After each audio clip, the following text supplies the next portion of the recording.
안녕하세요. 덩컨수학 덩컨쌤입니다. 오늘 보실 영상은 해석학 1장 3절 실수의 순서 성질입니다.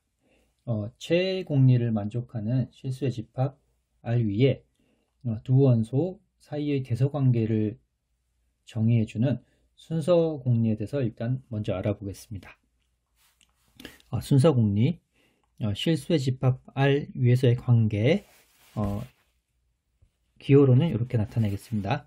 다음의 순서 공리를 만족한다.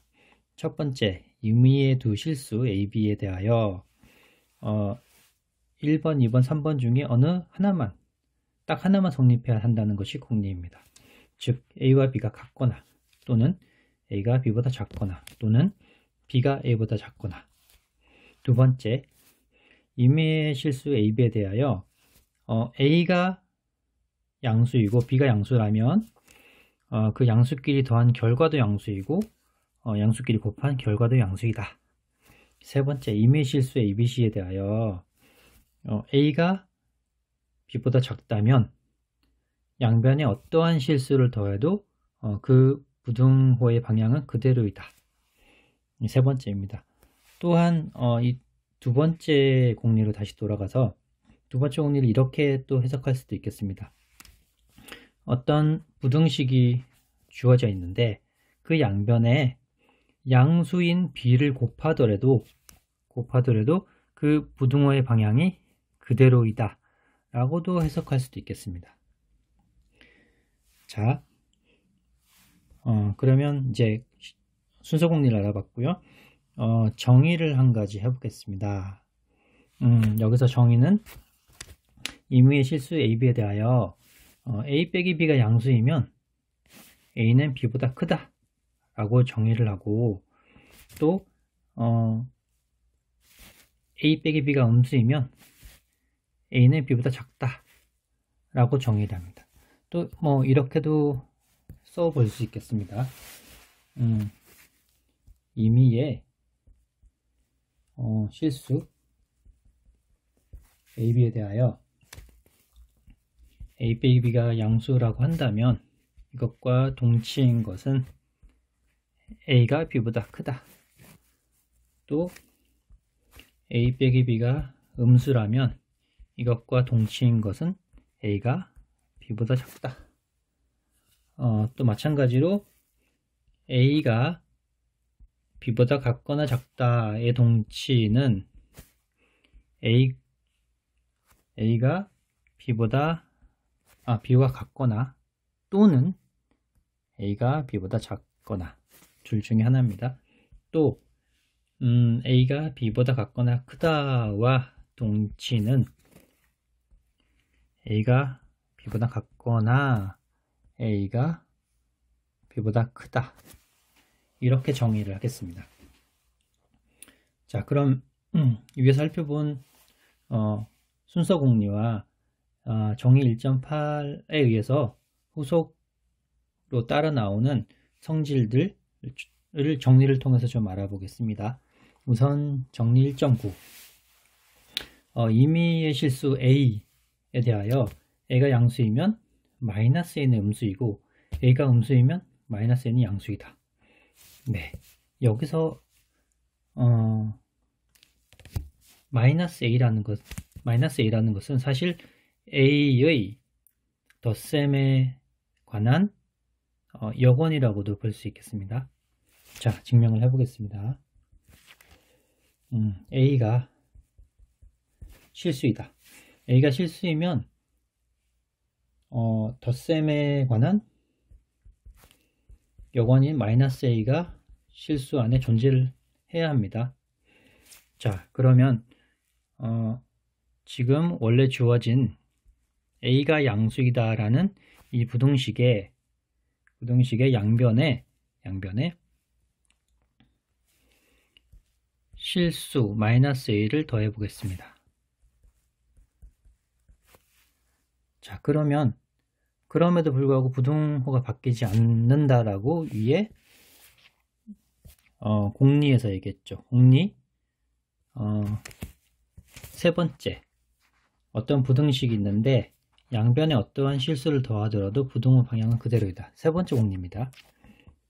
자, 그 공리에 따라서 이 부등호는 방향은 그대로였고, 또 이 결과 좌변은 이제 A와 덧셈에 관한 A의 여관이 더해졌으니까 0이 되는 거고요. 우변은 0과 마이너스 A를 더했으니까 역시 마이너스 A가 됩니다. 네. 따라서 마이너스 A는 음수이다 라고 증명이 끝났습니다. 자, 그 다음에 정리 1.10을 한번 보겠습니다. 임의의 실수 ABC에 대하여 다음 6가지가 성립한다라고 되어 있는데요. 우선 하나하나 살펴보면서 각각을 증명을 해보겠습니다. 우선 1번 다시 한번 써보면 A가 B보다 작으면 마이너스 A가 마이너스 B보다 크다. 이것을 증명을 해보라는 건데요.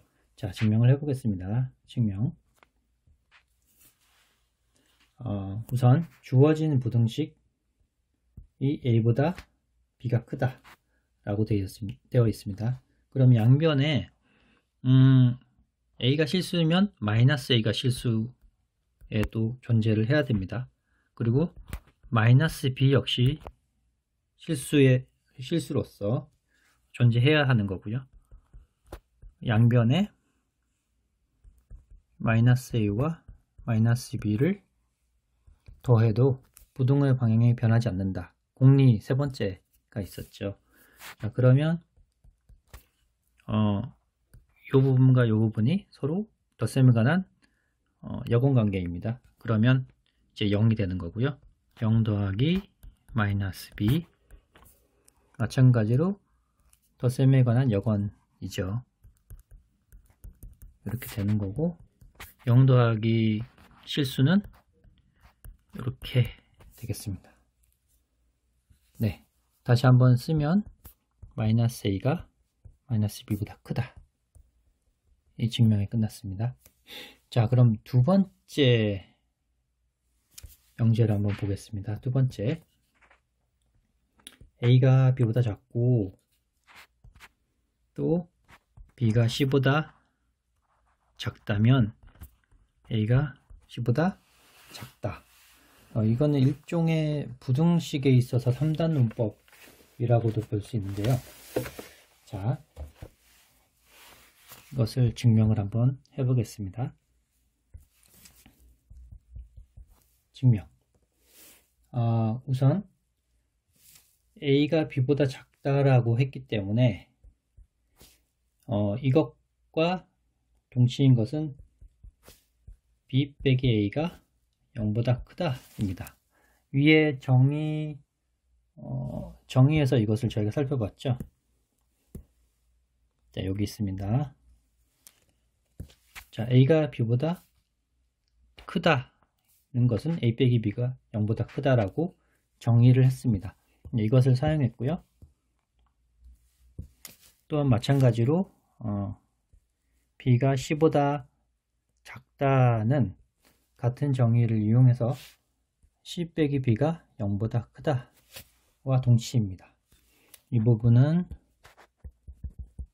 정의 1.8입니다. 자, 그러면 B C 빼기 B와 B 빼기 A 둘 다 양수죠. C 빼기 B도 양수고 B 빼기 A도 양수입니다. 둘 다 양수와 양수를 더하면 0보다 크다 라고 했죠. 이 부분은 위에서 살펴본 공리 3의 두 번째 성질입니다. 자, 그러면 마이너스 B와 B가 여기 있습니다. 0이 되고요. 남는 것은 C 빼기 A가 0보다 크다 남았습니다. 또 여기서 어떤 부등식의 임의의 실수를 양변에 더하더라도 부등호의 방향은 변하지 않는다 라고 공리 위에서 살펴본 공리 3의 세 번째 마지막 성질이었습니다. 따라서 C가 A보다 크다. 즉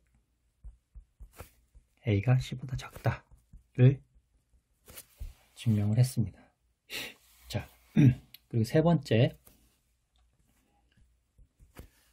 성질이 뭐냐면 세 번째 문제는 A제곱이 0보다 크다 라는 것을 먼저 증명을 해 보겠습니다. 자, 우선 임의 실수의 제곱을 하면 0보다 같거나 크다를 증명을 해보라. 자, 이 경우는 경우를 한번 나눠서 해보겠습니다. 첫 번째, A가 0인 경우. A가 0인 경우는 0의 제곱은 0이고, 이것은 0보다 같거나 크죠? 네, 맞습니다. 두 번째, A가 0보다 큰 양수인 경우. A제곱은 A 곱하기 A입니다. A가 양수이기 때문에 양수 곱하기 양수는 양수라고 위에 공리에서 공리 3의 두 번째에 의해서 양수가 됩니다. 세 번째, A가 이번엔 음수인 경우 A제곱은 마이너스 A 곱하기 마이너스 A로 표현이 되죠. 자, 마이너스 A는 A가 음수이기 때문에 마이너스 A는 양수고 여기도 양수입니다. 따라서 이번에도 공리 3에 의해서 양수가 됩니다. 자, 모든 경우에 다 성립하기 때문에 이것으로 A제곱은 0보다 같거나 크다가 증명이 되었습니다. 따라서 3번의 뒷부분에 또 하나가 더 있었죠. 1이 0보다 크다라는 것을 보여줘야 되는데요. 자, 왜 1이 0보다 크냐? 1은 1의 제곱입니다. 어떤 실수의 제곱 형태로 나와 있기 때문에 0보다 같거나 크다라고 했었는데 1은 여기서 1은 명백하게 0이 아니기 때문에 1은 1의 제곱이고 0보다 크다라고 증명을 할 수 있겠습니다. 자, 그럼 정리 1.10의 네 번째 명제를 증명해 보겠습니다. 네 번째 명제는 여기 다시 한번 제가 써보겠습니다. 네 번째, A가 B보다 작고 C가 음수이면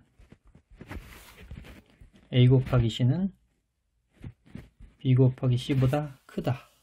네. 이 경우는 이렇게도 얘기해 볼 수 있죠. 부등식이 하나 주어졌고 양변에 음수를 곱했더니 부등호 방향이 바뀌더라. 자, 증명을 해 보겠습니다.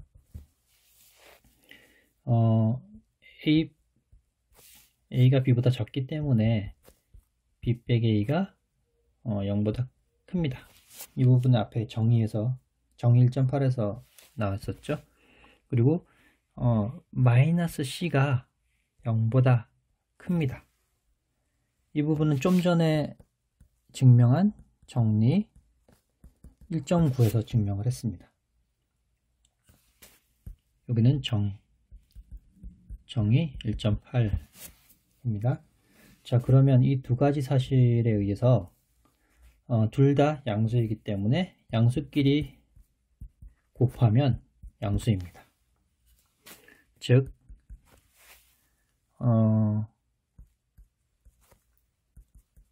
A씨가 양수가 됩니다. 네, 이 부분은 앞에서 얘기한 분배 법칙 최애 공리의 맨 마지막에 의해서 분배 법칙을 사용했습니다. 그러면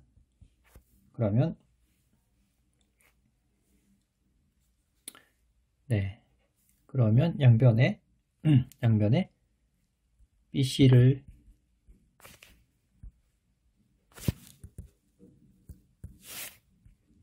이렇게 더하면 AC 이 C만 남게 되겠습니다. 네. 이로써 증명이 끝났습니다. 자, 그러면 이제 정리 1.10의 5번을 증명해 보겠습니다. 5번은 어떤 양수가 있으면 그 양수의 역수도 역시 양수다 라는 게 5번째 명제입니다. 5번 A가 양수라면 A분의 1도 양수다. 네, 증명을 해보겠습니다. 우선 좀 전에 증명한 정리 1.10의 3번에 이게 있습니다. 1은 명백하게 양수다를 증명을 했었죠. 자, 1이 명백하게 양수이기 때문에 1이 명백하게 양수입니다. 자, 그러면 1이란 것은 A와 A분의 1 곱셈에 대한 여건관계이죠. A분의 1을 곱한 게 1입니다. 이게 1이고 이게 명백하게 양수라고 증명을 했습니다. 따라서 A 곱하기 A분의 1은 양수가 되는데 A는 분명히 위에서 가정에 의해서 여기 가정이 나와 있습니다. 가정에 의해서 양수입니다. 얘는 양수입니다. 그러면 이 A분의 1 역시 양수가 되어야 합니다. 왜냐하면 공리 3의 두 번째 양수 곱하기 양수는 양수이다. 네, 이것 때문에 A분의 1 역시 양수가 되어야 합니다. 간단하죠? 네, 5번째 명제는 이렇게 증명이 끝나는 거고요. 자, 정리 1.10의 마지막 6번째 명제를 한번 살펴보겠습니다. 6번째 명제는 A와 B가 다 양수이긴 한데 대소관계가 있고요. B가 더 큽니다. 그렇다면 A분의 1, B분의 1 역수를 취한 이 숫자들 역시 양수이면서 하지만 대소관계가 바뀐다. 이 부분입니다. 지금 6번째 명제를 다시 한번 써보고 증명도 하겠습니다. 6번째 A가 양수이고 B가 더 큰데 그렇다면 B분의 1이 A분의 1보다 작다. 자, 증명을 해보겠습니다. 우선 A가 양수이고 B도 양수이므로 A 곱하기 B도 양수입니다. 네, 공리가 나와 있었죠? 공리 3의 두 번째 순서 공리입니다. 그렇다면 A 곱하기 B의 역수인 A분의 B 역시 양수입니다. 이것은 좀 전에 증명을 했습니다. 정리 1.10의 바로 위에 5번에 의해서 양수의 역수는 양수다 증명을 했었죠. 여기서 이 양수를 주어진 이 부등식에 다 곱해 보겠습니다. 양수를 부등식에 곱해도 부등호의 방향이 변하지 않는다라는 것을 공리 3번의 2번에서 나왔었죠. 따라서 0에도 A분의 1을 곱하고 A에도 A분의 1을 곱하고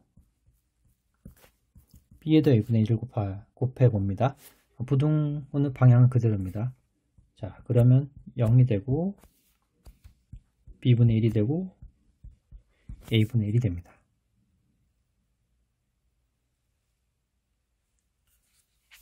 자, 여기서 증명이 끝났습니다. 자, 이제 이번엔 정리 1.11 명제를 증명을 한번 해보겠습니다. 1.11이 어떤 명제인지 한번 이해를 먼저 해보도록 하겠습니다. 임의의 두 실수에 대하여 A가 B보다 작다면 A와 B 사이에는 반드시 두 실수의 산술평균이 존재한다 라는 의미입니다. 즉 어떤 수직선 위에 A와 B가 이렇게 대소관계에 의해서 위치하고 있다면 이 사이에는 반드시 A와 B의 평균, 산술평균이 되는 이 값이 반드시 존재해야 된다는 명제입니다. 자, 증명을 한번 해보겠습니다. 우선 A가 B보다 작다라고 했죠. 네, 그러면 여기에다가 임의의 실수를 양변에 더해 보겠습니다. 즉 A를 양변에 더해 보겠습니다. 그러면 2A가 이렇게 되고요. 임의의 또 실수, 양의 실수 2분의 1을 양변에 곱해 보겠습니다. 2분의 1을 양변에 곱하면 양수를 곱했기 때문에 부등호 방향은 변하지가 않습니다. 네. 또한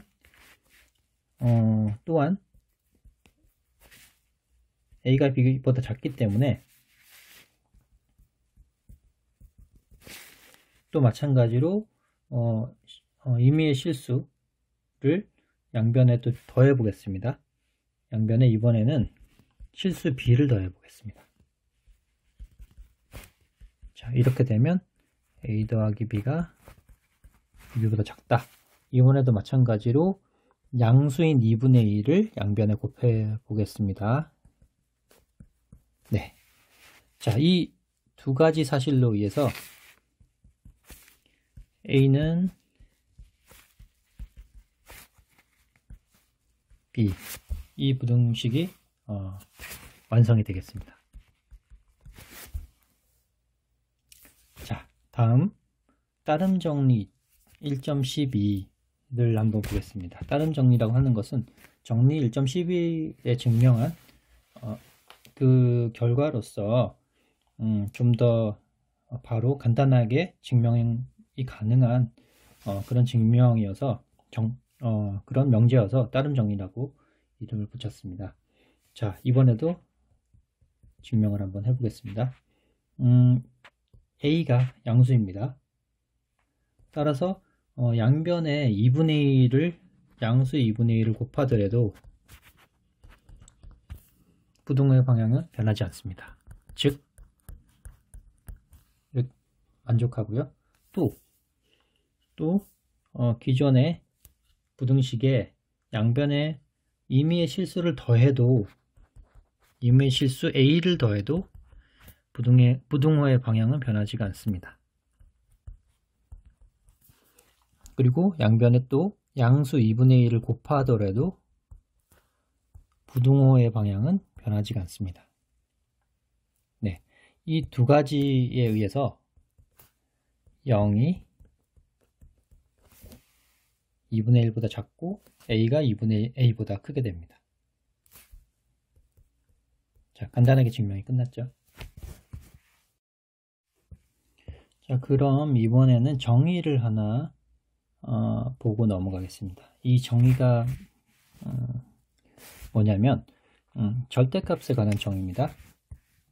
저희가 흔히 알고 있는 절대값 바로 그겁니다. 모든 실수, 임의 실수 A에 대하여 절대값 A를 다음과 같이 정의를 하겠습니다. 절대값 A라는 것은 A가 0보다 같거나 양수일 때는 그냥 A로 나오고 A가 음수일 때는 거기다 마이너스를 곱한 마이너스 A가 나온다 라고 정의를 하겠습니다. 자, 이 정의는 흔히 고등학교 때부터 이미 중학교 때부터인가 이미 잘 아시는 정의여서 익숙하시리라 생각됩니다. 근데 이 정의로부터 나오는 여러 가지 성질들이 있습니다. 즉 절대값 A라는 것은 아무리 작아야지 0이고 음수는 될 수가 없습니다. 정의에 따라서 또 절대값 A가 마이너스 A 절대값 A는 항상 같습니다. 그쵸? 그리고 만약에 또 세 번째 성질은 만약에 A가 0이라 그러면 절대값 A도 0이 될 수밖에 없습니다. 또 반대로 절대값 a가 0이면 a가 0일 수밖에 없죠. 자, 그리고 또 한 가지는 a는 절대값 a와 대소 비교를 한다면 같거나 작을 수밖에 없죠. 네, 또 마찬가지로 마이너스 절대값 a라는 것은 a와 같거나 작을 수밖에 없죠. 이 두 가지는 같이 맞물려 있습니다. 또 어떤 절대값 a의 제곱은 a제곱의 절대값과 같습니다. 이런 지금 하나, 둘, 셋, 넷, 5가지의 성질들은 간단하게 증명이 가능한데요. 어떤 식으로 증명하냐면 위에 만약에 a가 0일 경우, 양수일 경우, 음수일 경우 각각의 3가지 경우에 따라서 요 식에 대입해 봐서 만족하는지 간단하게 확인을 하실 수 있습니다. 뭐 증명이라고 할 것도 없고요. 간단하게 바로바로 이 5가지를 다 확인해 보실 수 있기 때문에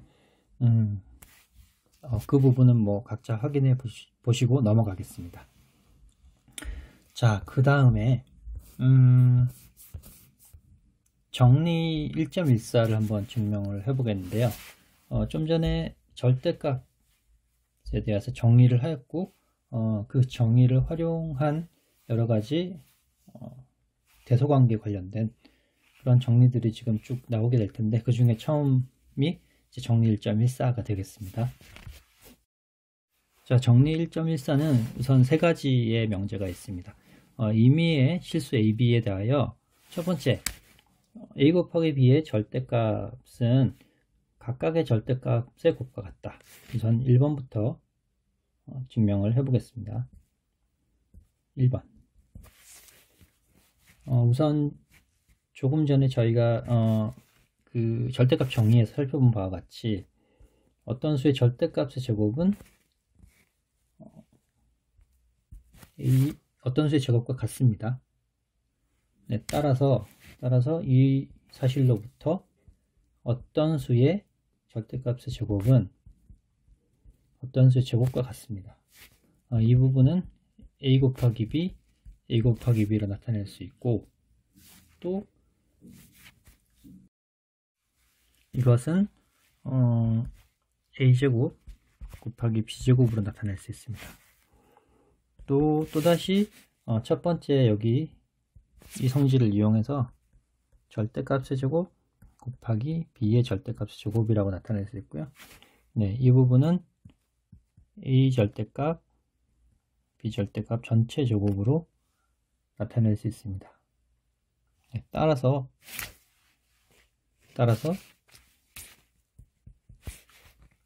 a 절대값 b의 a 곱하기 b 절대값은 a 절대값, b 절대값이 됩니다. 왜냐하면 여기서 저희가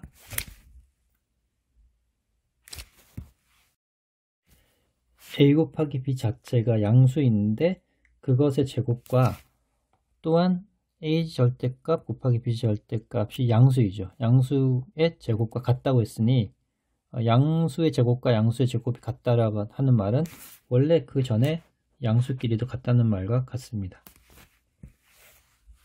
자, 그럼 두 번째 명제를 한번 보겠습니다. C는 실수인데 양수이고 양의 실수이고 그 어떤 실수 A의 절대값이 A보다 같다 라는 말의 필요충분 조건은 A는 마이너스 A보다 크고 C보다 작다. 많이 해봤었죠.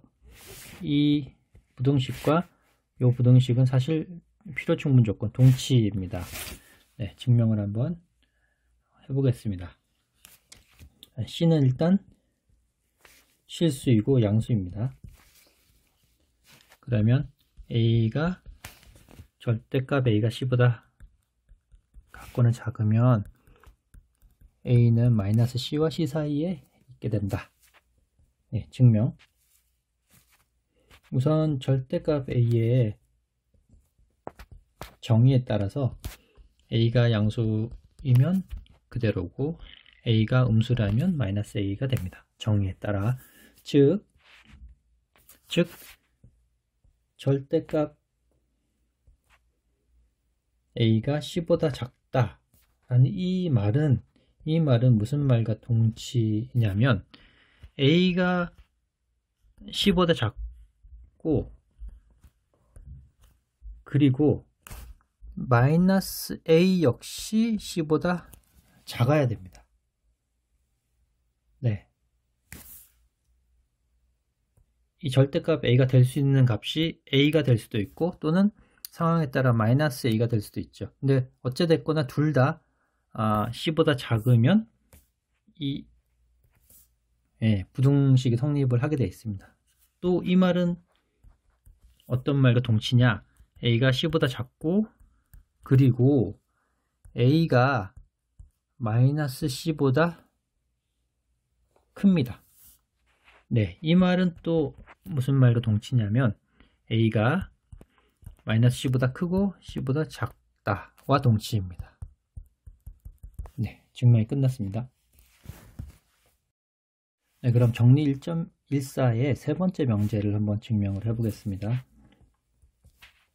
세 번째, 여기서 두 번째 명제를 활용할 텐데요. 두 번째 명제에서 나오는 c를 절대값 a라고 한번 해보겠습니다. 두 번째 명제에서 c가 양수였었죠. 이렇게 한번 잡아보면 지금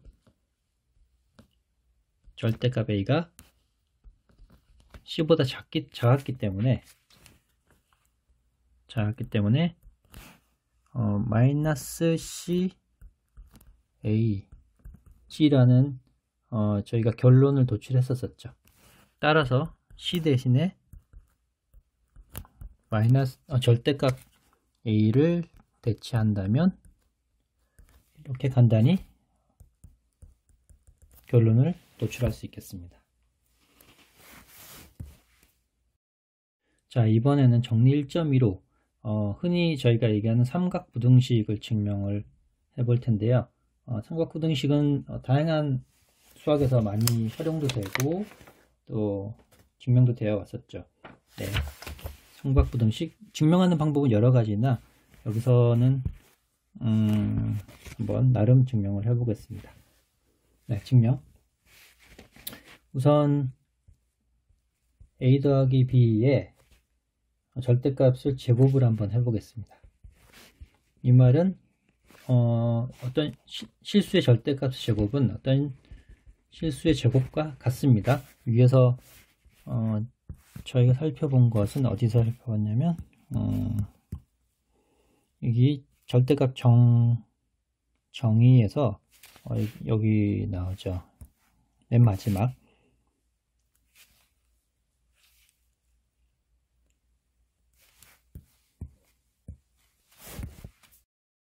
맨 마지막 정의 1.13에 정의 이후에 맨 마지막에 제가 이렇게 써드렸는데요.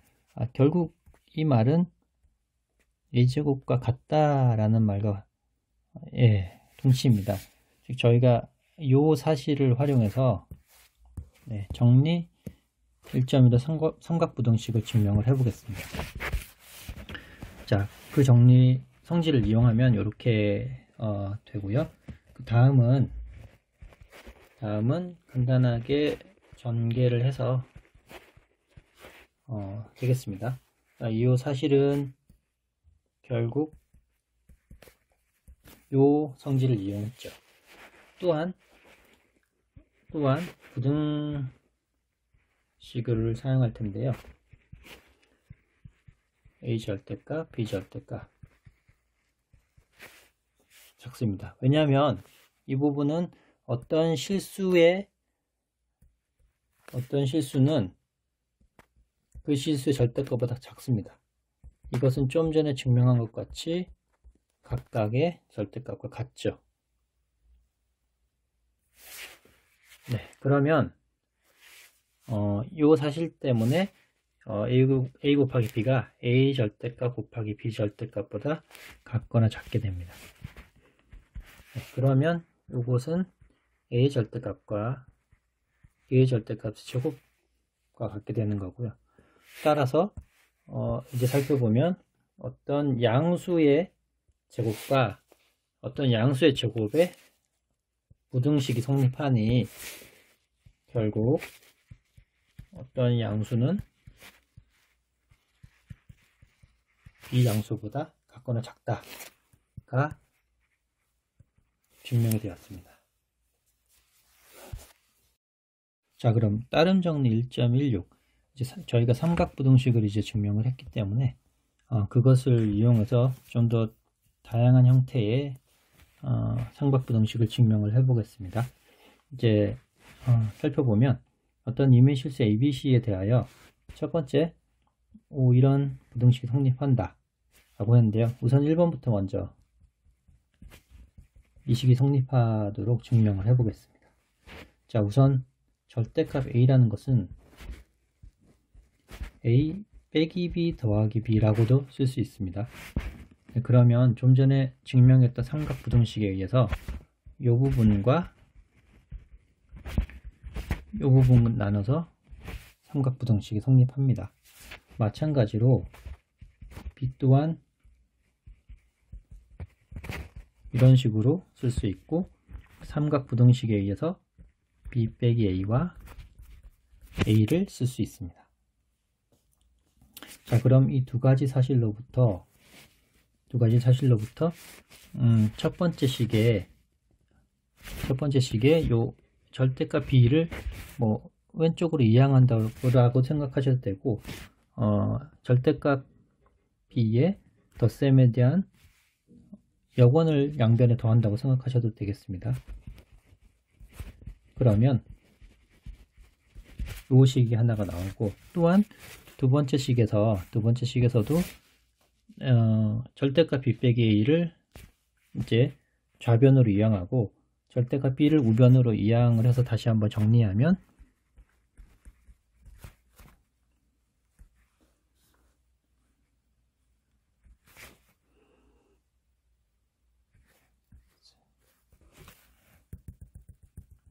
죄송합니다. 다시 정리를 하면 마이너스 B 빼기 A가 좌변으로 이항을 했고요. 이게 우변으로 이항을 했습니다. 자, 이 두 식을 가지고 잘 살펴보면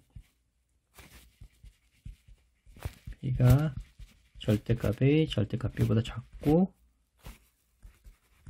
A 빼기 B의 절대값이 크게 됩니다. 따라서 절대값 A, 절대값 B의 절대값은 결국 A보다 작게 됩니다. 이거는 정리 1.14의 2번에 의해서 만족하게 됩니다. 정리 1.14의 2번을 다시 한번 보시면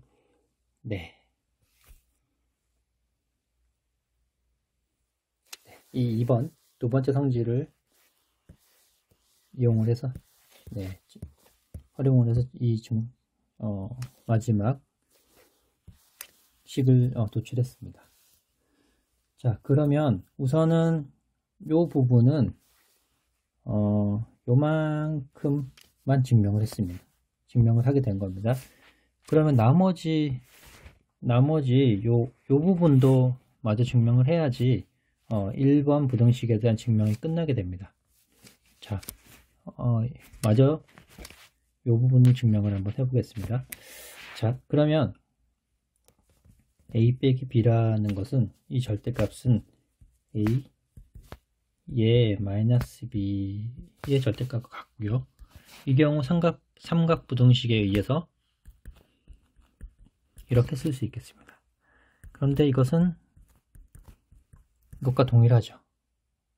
따라서 간단히 A 빼기 B의 절대값은 A 절대값 B 절대값보다 같거나 작다.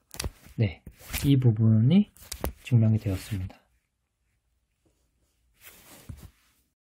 그래서 이 좌측의 부등식은 증명은 요만큼 증명이 된 거고요. 우측의 증명은 이런 식으로 증명이 마무리가 되었습니다. 자, 그럼 다른 정리 1.16의 두 번째 삼각부등식을 한번 보면은, 우선 a 빼기 b의 절대값은 a 빼기 c 더하기 b라고도 볼 수 있겠습니다. 그러면 이 부분과 이 부분을 삼각부등식으로 나누면 이렇게 되는 거고요. 다시 쓰면 a 빼기 c 이런 식으로 나누게 됩니다. 간단히 증명이 됐죠. 네. 자, 그럼 이번에는 정리 1.17에 대해서 한번 증명을 해보겠는데요. 정리 1.17은 뒷부분 해석학에서도 굉장히 많이 사용되는 입실론 델타 논법의 그런 증명, 접근 방식에 활용되는 입실론이라는 문자에 대해서 어떤 처음 개념을 소개하는 증명이라고도 할 수 있겠습니다. 그럼 우선 이 명제를 한번 이해를 해보도록 하겠습니다. 자, A는 실수이고 여기 가장 중요한 게 임의의 입실론입니다. 임의의 입실론이고, 입실론은 양수이긴 하나 어떤 양수, 어떤 작은 양수도 될 수 있다라는 의미입니다. 그러면 입실론보다 작은 A는 결국 0이 될 수밖에 없다라는 의미입니다. 왜냐하면 입실론을 내가 정말 작은 숫자로 잡을 수가 있다라는 의미가 내포되어 있기 때문입니다. 자, 그럼 증명을 한번 해보겠습니다. 자, 이 증명은 사실 귀류법으로 한번 증명을 해볼 텐데요. 귀류법은 결론을 부정해서 모순을 이끌어낸다고 했죠.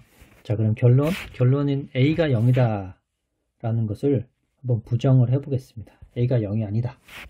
그럼 A가 0이 아니다 라고 얘기하면 지금 여기서는 A가 0 또는 양수인데 0이 아니다 라고 부정을 했으니 A가 될 수 있는 것은 결국 양수밖에 없습니다.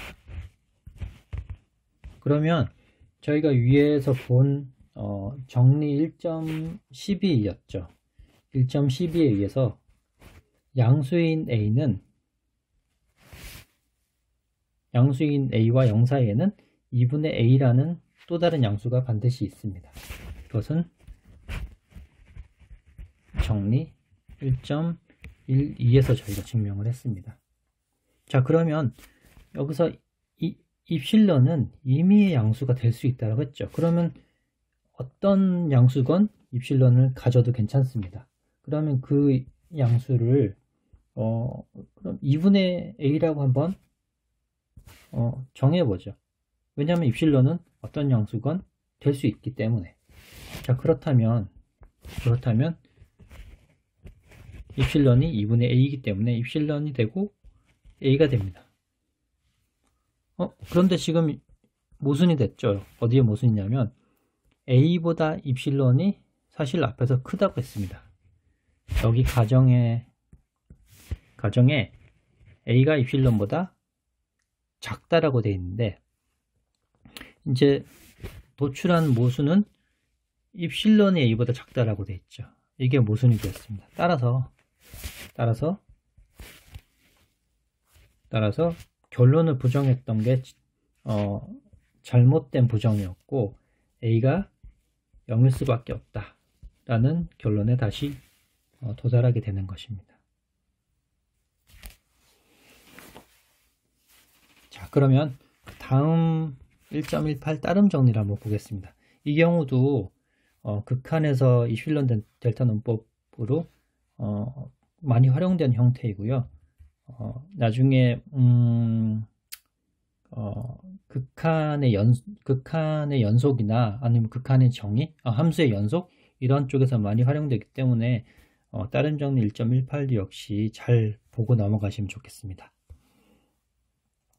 자, 따름 정리 1.18 증명을 해보겠습니다.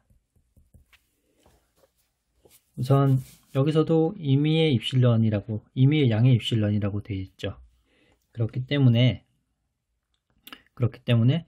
위에서 저희가 증명한 A가 입실론보다 작다면 A는 0일 수밖에 없다라고 되어 있었죠. 그런데 여기 A 자리 대신에 절대값 A 빼기 B를 한번 대신 넣어 보겠습니다. 네.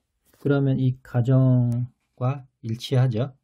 절대값 A 빼기 B는 0보다 반드시 크고 입실론보다 작다라고 되어 있으니까. 그러면 여기서 입실론은 임의의 입실론, 임의의 양의 입실론이기 때문에 입실론이 굉장히 작은 숫자를 가지게 된다면 결국은 0과 입실론 사이에 끼어 있는 이 절대값 A-B는 0이 될 수밖에 없습니다. 왜? 정리 1.17에서 증명을 했죠. 네, 절대값이 0이란 얘기는 결국 그 안에 있는 값이 0이란 얘기고 결국 A는 B와 같다는 얘기입니다. 자, 이로써 증명이 끝났습니다. 자, 1.3절이 끝나기 전에 마지막으로 정의 하나를 더 소개드리고 갈 텐데요. 예, 이 정의는 이제 인터벌, 구간에 관한 정의입니다. 구간. 이제 여기서는 AB가 임의 실수일 때 이제 열린 구간을 이렇게 정의를 하는데요. 열린 구간은 A보다 크고 B보다 작은 이 구간을 이런 괄호를 통해서 정의를 하고 있습니다. 그리고 또한 닫힌 구간은 이렇게 이제 이런 기호를 사용해서 나타내는데요. 닫힌 구간은 A를 포함하고 또 그것보다 큰 수 그리고 B를 포함하고 또는 그것보다 작은 모든 실수가 이 닫힌 구간 안에 다 들어간다 라는 의미로 이렇게 열린 구간과 닫힌 구간을 정의를 하고 있습니다. 또 마찬가지로 이제 보시면 반 열린 구간과 또는 반 닫힌 구간 같은 말인데요. 이런 경우에 이제 반 열린 구간 또는 반 닫힌 구간 뭐 이런 경우도 마찬가지로 반 열린 구간, 반 닫힌 구간이라고 표현을 하고 있습니다. 그리고 이 부분은 무한 구간, 뭐 finite interval이라고도 하는데요. 한쪽이 이렇게 무한으로 열려 있거나 이쪽으로 무한으로 열려 있거나 좌측으로 마이너스 무한 쪽으로 열려 있는 경우는 이 경우는 이제 무한 구간이라고 정의를 하고 있습니다. 네. 참고로 또 이 맨 마지막 같은 경우는 마이너스 무한대에서 무한대까지는 그것을 바로 실수 전체 집합이라고도 표현하기도 합니다. 네. 네, 1장 3절을 마무리하기 전에 연습 문제 2개를 풀어보고 마무리를 하겠습니다. 우선 8번을 먼저 풀어보겠습니다. n이 자연수이면 그 자연수에는 양수임을 증명하여라. 이 부분은 수학적 기납법으로 한번 증명을 해보겠습니다. 우선 n이 1인 경우 1은 명백히 자명하게 0보다 큽니다. 그럼 n이 k인 경우 k가 양수라고 가정을 해보겠습니다. 그럼 n이 k 플러스 1인 경우는 k가 양수라고 가정을 했기 때문에 이 부등식의 양쪽에 어떤 실수를 더하든지 부등호의 방향은 변하지가 않습니다.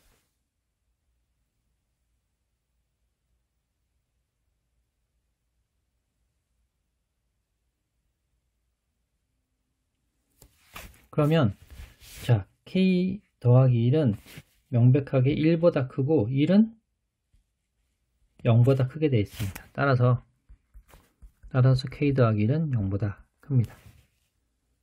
그러므로 모든 자연수 n에 대해서 n은 양수임을 증명을 했습니다.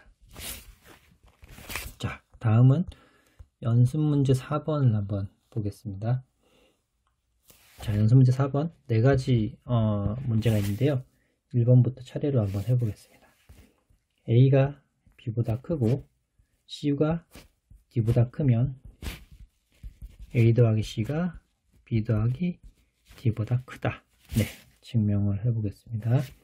우선 첫 번째 주어진 부등식에 양변에 실수 C를 더해 보겠습니다.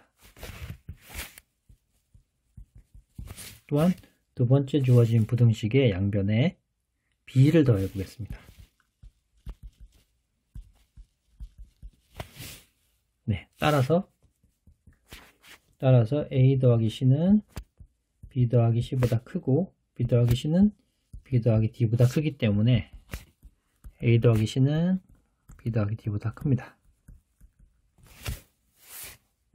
두 번째, a가 b보다 같거나 크고 b는 0보다 같거나 큽니다. 그리고 c, d 역시 만족하면 ac가 b, d 다 증명을 해보겠습니다. 자, 우선 여기서 주어진 등식이 a, b, 0 이렇습니다. 그럼 양변에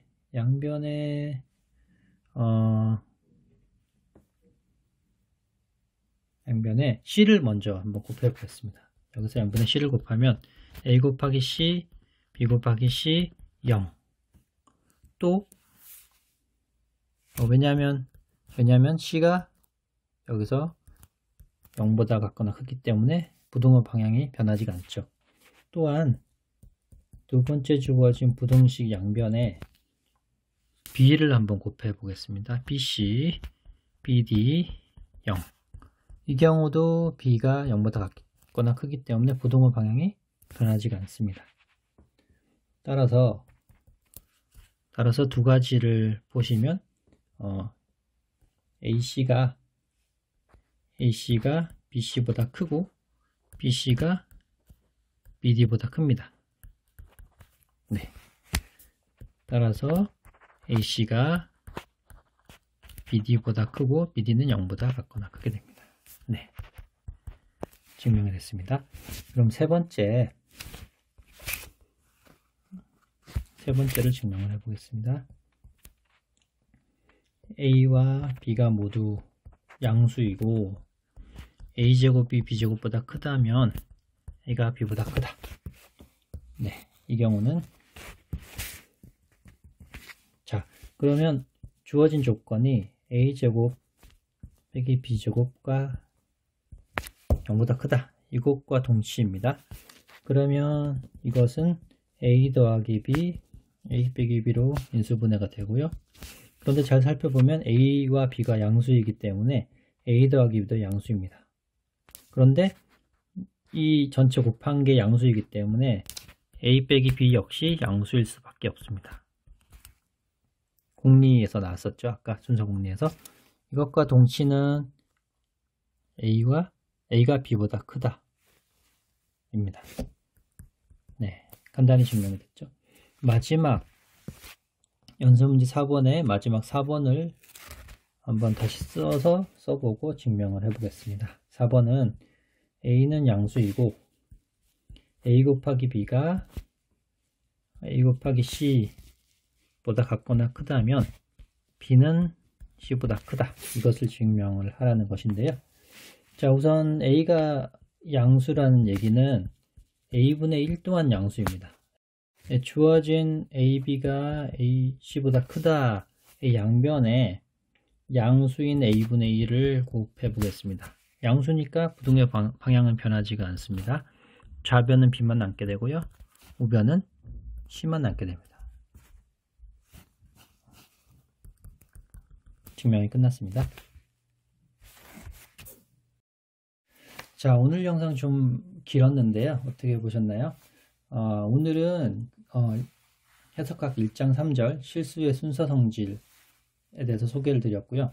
우선 순서 공리를 말씀드렸고 또 몇 가지 정의와 그에 따르는 다양한 성질들 주로 이제 부등식과 부등식의 성질들에 관련돼서 말씀을 드렸고 또 뭐 삼각부등식 그리고 이제 뒷부분에 가면 이제 절대값을 포함한 어떤 부등식의 성질 그리고 이후에 저희가 좀 유용하게 쓰일 입실론 델타 측면에서 유용하게 쓰일 입실론에 대해서도 또 좀 한번 접해 봤습니다.